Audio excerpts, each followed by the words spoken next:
The Ambernath Municipal Council election may have been postponed, but political tensions in the city continue to intensify.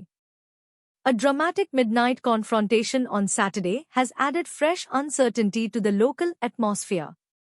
Around 1 a.m., Shiv Sena, Shinde faction, several party workers, arrived unexpectedly near the office of BJP candidate Pawan Walekar. Their sudden presence at such an unusual hour immediately caught the attention of BJP workers, leading to a sharp verbal clash between the two groups. Following the incident, BJP workers alleged that unknown individuals from outside Ambernath were brought in intentionally to disturb local peace. They claimed that CCTV footage captured suspicious persons roaming around Pawan Walekar's office shortly before the confrontation. These allegations have deepened local suspicion and raised questions about the motives behind the late-night activity. The episode has heightened political tension in the city at a time when residents are already uneasy due to the uncertain situation surrounding the postponed municipal council election. Both political camps are now preparing to file official complaints, indicating that the matter may escalate further. For now, the people of Ambernath are left wondering why political hostility continues to spill onto the streets, even in the middle of the night, despite the election being temporarily put on hold. नमस्कार, मी पवन वाळेकर. सगळे पत्रकार बंधूंचं मी स्वागत करतो. धन्यवाद तुम्ही इथं आल्याबद्दल. काल रात्री काही घटना माझ्या ऑफिसच्या बाहेर घडल्या. जेव्हापासून मी बीजेपी मध्ये प्रवेश केला त्या दिवसापासून तर फॉर्म नॉमिनेशन ज्या दिवशी मी भरला तेव्हापासून तर काल रात्रीपर्यंत माझ्या कार्यकर्त्यांवरती आणि माझ्या ऑफिसच्या बाहेर काही गुंड प्रवृत्तीचे लोक फिरतात आहेत आणि ते आपल्या अंबरनाथचे रहिवासी नसून पुणा, सोलापूर आणि आणखीन काही वेगवेगळ्या ठिकाणावरून आलेले हे गुंड प्रवृत्तीचे लोक आहेत. याच्या आधी पण अंबरनाथमध्ये जे इलेक्शन लढल्यात गेलेले आहेत ते दहशत आणि गुंड प्रवृत्तीच्या जीवावरतीच इलेक्शन यांनी केलेले आहेत.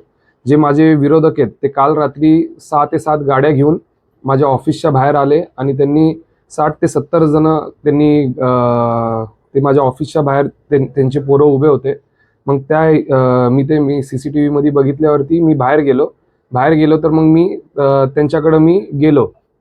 तर त्या टायमाला त्यातल्या एका पोरानी शिवी दिले म्हणून पण त्यांनी माझ्यावरती खोटा गुन्हा दाखल करायचा प्रयत्न केला, पण तो डाव पोलिसांनी मोडून काढला. ते खोटा गुन्हा आहे म्हणून पोलिसांनी त्यांना CCTV माझी दाखवली, म्हणून माझ्यावरती खोटा गुन्हा दाखल नाही झाला. पण हे बाहेरचे जे काही गुंड प्रवृत्तीचे लोक आहेत हे अंबरनाथमध्ये काय करतात याचा तपास आपले पोलिसांनी करावा अशी माझी नम्र विनंती आहे.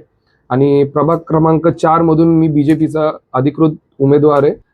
माझे विरोधक आजपर्यंत दहशत आणि गुंडागर्दीच्या जीवावरतीच इलेक्शन त्यांनी लढवलेली आहे आणि हा डाव मी आणि माझे सहकार्य बीजेपीचे सगळे सहकार्य आम्ही मोडून काढू आणि इथून पुढे अंबरनाथमध्ये भयमुक्त इलेक्शन आणि गुंडागर्दी मुक्त इलेक्शन आम्ही करू आणि अंबरनाथमध्ये आम्ही विकासाच्या आणि डेव्हलपमेंटच्या बेसवरती आम्ही जनतेची सेवा आणि निवडणूक लढू.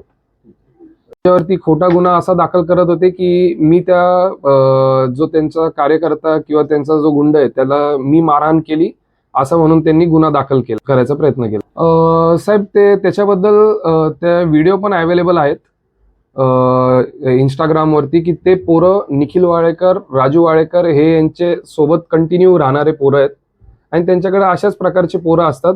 त्याच बेसवरती ते लोक इलेक्शन किंवा नगरपालिकेवरती त्यांनी इतके वर्ष सत्ता गाजवलेली आहे दहशत आणि गुंडागर्दीच्या जीवावर. काल रात्री ज्या घटनेमध्ये गाड्या वापरल्या त्या गाड्यांचं जे बाहेरून गाड्या आलेल्या आहेत त्या गाड्यांचा नंबर MH12YS 3617 स्विफ्ट गाडी आणि MH12UN9912 ही थार ब्लॅक कलरची थार गाडी ही वापरण्यात आली होती. नाही, आता इथं याच्यानंतर आमचा पक्ष आणि मी स्वतः आम्ही पत्रव्यवहार करणार आहे.